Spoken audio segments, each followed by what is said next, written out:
هەفتەیەک بەسەر لەشکرچێشی سوپای تورکیا و گروپ و ڕێکخراوە چەکداریەکانی سەر بە سوپای ئازادی سووریا بۆ سەر عەفرین تێپەڕ دەبێت.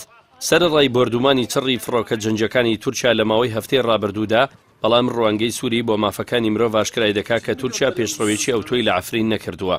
ڕامی عەبدوڕەحمان بەڕێوەبەری ڕوانگەی سووری بۆ مافەکانی مرۆڤ دەڵێت تورکیا وێڕای توانە سەربازیەکانی تا ئێستا پێشڕەوێکی ئەوتۆی لە عەفرین نەکردووە. ئەمە ژواتای ئەوەیە شەڕی عەفرین درێژە دەچێشێ. لە کۆتاییشدا تورکیا تێک دەشکێت وەک چۆن داعش لە کۆبانەیە تێکشکا. سەبارەت بە ڕادەستکردنی عەفرین بەڕژێمی سووریا بەڕێوەبەری ڕوانگەی سووری بۆ مافەکانی مرۆڤ دەڵێ ئەمە داواکاری ڕووسیایە.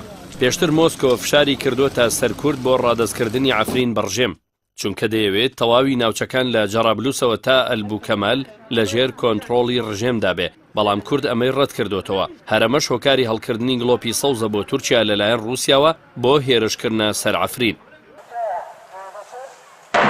لەلایەکی دیکەوە بەهۆی هێرشەکانی سوپای تورکیاوە 400,000 خوێندکار لە کانتۆنی عەفرین لە خوێندن بێبەش بوون. بەپێی ڕاپۆرتێک ئۆپراسیۆنی سوپای تورکیا جگە لە زیانە گیانی و مادیەکان دەرگای 300 خوێندنگاشی داخستووە، ئەمەش دوای تۆبارانکردنی چەند خوێندنگایەک لەلایەن تۆپخانەکانی تورکیاوە.